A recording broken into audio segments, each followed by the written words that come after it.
যুবক ভাই, আল্লাহর দোহাই তোমাদের কাছে অনুরোধ, প্রিয় ভাই, তোমরা এই খ্যাতি কিংবা জনপ্রিয়তার জন্য কারো পিছনে দৌড়াইও না। তোমরা অনেক ছেলে মাশাআল্লাহ আসছো, দোস্ত আমার একজন বক্তা দেখতে আসছো, ঠিক তো, কিন্তু যারা আজকে এশার নামাজ পড়লা না, মাগরিবের নামাজ পড়লা না, বন্ধু আমারে দেখা তোমাদের কি হবে কও? আমি আসছি তো, দেখছো তো, এখন বেনামাজি, তুমি এখন চলে যাও,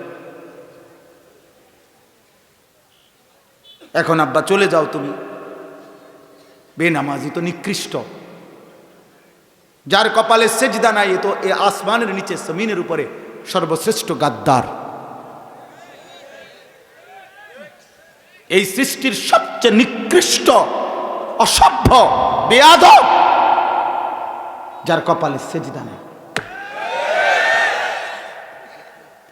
ও রাজিম, ও এই পরিমাণ বিতাড়িত, যাকে পাথর মেরে মেরে বিতাড়িত করা উচিত তাকে বলে রাজিম। এজন্য যেদিন সেজদা দেয় নাই সেদিন আল্লাহ বলছে, ইবলিস ফাখরুজ ফা ইন্নাকা রাজিম, বের হবে ঈমান, ফা ইন্নাকা রাজিম। আল্লাহ বলছে, ইবলিস আজকের থেকে তুমি অভিশপ্ত, আজকে তুমি মাতরুদ, বিতাড়িত। আর আরবিতে রাজিম বলা হয় ওই ব্যক্তিকে যাকে মূলত পাথর মেরে মেরে তাড়ায় দেওয়া উচিত। রজম। এই জন্য বিবাহিত পুরুষ এবং বিবাহিত মহিলা যদি জিনা করে, ইসলামী শরীয়তের শাস্তি হলো রজম, মানে পাথর মেরে মেরে হত্যা করা। এই শয়তানের জন্য আল্লাহ এই শব্দ ব্যবহার করছে, রাজিম। আউযু বিল্লাহি মিনাশ শাইতানির রাজিম। আর এটা আল্লাহ ওই দিন বলছে যেদিন সেজদা দেয় না, খোদার কসম, এটা কোরআন শরীফের আয়াত। এই জন্য বেনামাজি যাদের কপালে সেজদা নাই, তুমি এই সমাজের এতটা ঘৃণিত ব্যক্তি যে তোমারে পাথর মারতে মারতে তাড়ায় দেওয়া উচিত।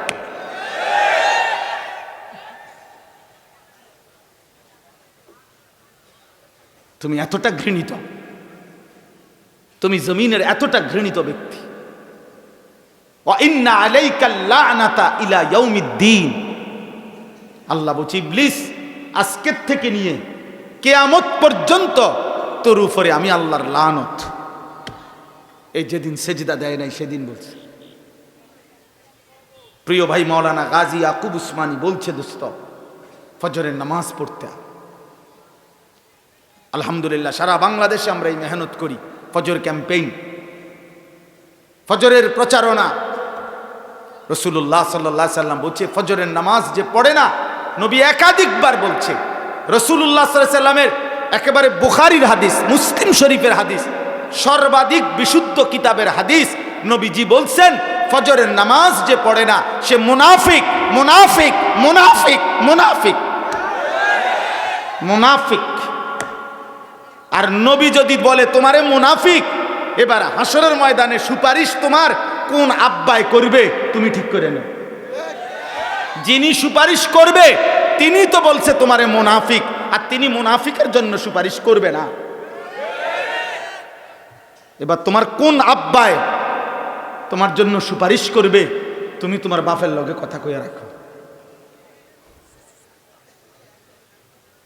তুমি কথা বলে রাখো। হাউজে কাউসার তোমার কোন আব্বাই দিব, তোমার ওই আব্বার লগে তুমি কথা বলে রাখো। এজন্য নওজোয়ান, নিজের উপরে রহম করো, নিজের উপরে দয়া করো। গোটা পৃথিবী ভুলে গেলেও নিজেকে ভুলো না। সব ভুলে গেলে ভুলে গেলা, কিন্তু কমপক্ষে নিজের উপরে দয়া করো আব্বা, কমপক্ষে নিজের উপরে দয়া করো। আমি অনুরোধ করলাম, আমি অনুরোধ করলাম, আমি অনুরোধ করছি, আমাদের সবার অতিরিক্ত বুদ্ধির কারণে মাহফিলের সময়টা একটু এলোমেলো হয়ে গেছে, যার কারণে আমি খুব লম্বা সময় কথা বলতে পারছি না। আন্তরিকভাবেই আমি দুঃখিত, কিন্তু আমার প্রথম কথা শেষ।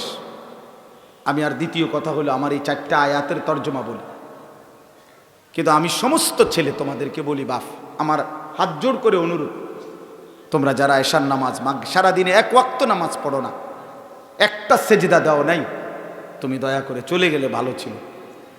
তুমি আল্লাহর দুশমন, তুমি রাসূলুল্লাহ সাল্লাল্লাহু আলাইহি সাল্লামের দুশমন, তুমি নবীর 23 বছরের কলিজা ছেঁড়া তায়েফের রক্তের দুশমন। তুমি নবীর তায়েফের রক্ত তোমার কলিজা গলাইতে পারে নাই।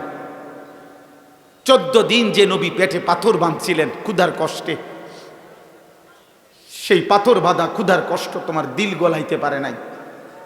তায়েফের দান দান শহীদ করা রক্ত তোমার মন নরম করতে পারে নাই। তোমার মতো গাদ্দার ছোটখাটো গাদ্দার না। তুমি জন্মের পর থেকে তোমরা যারা নামাজ পড়ো না, তোমরা শোনো নাই তোমার বাবা কাছে তুমি মুসলমান? 365 দিনে খোদার 1 বছরে যে কোনো দিন 5 ওয়াক্ত নামাজ পড়ো নাই, ফজরের নামাজ পড়ো নাই আব্বা, তুমি জীবনে জানো না? তোমার বাবা বলে নাই, তোমার মা বলে নাই তুমি মুসলমান?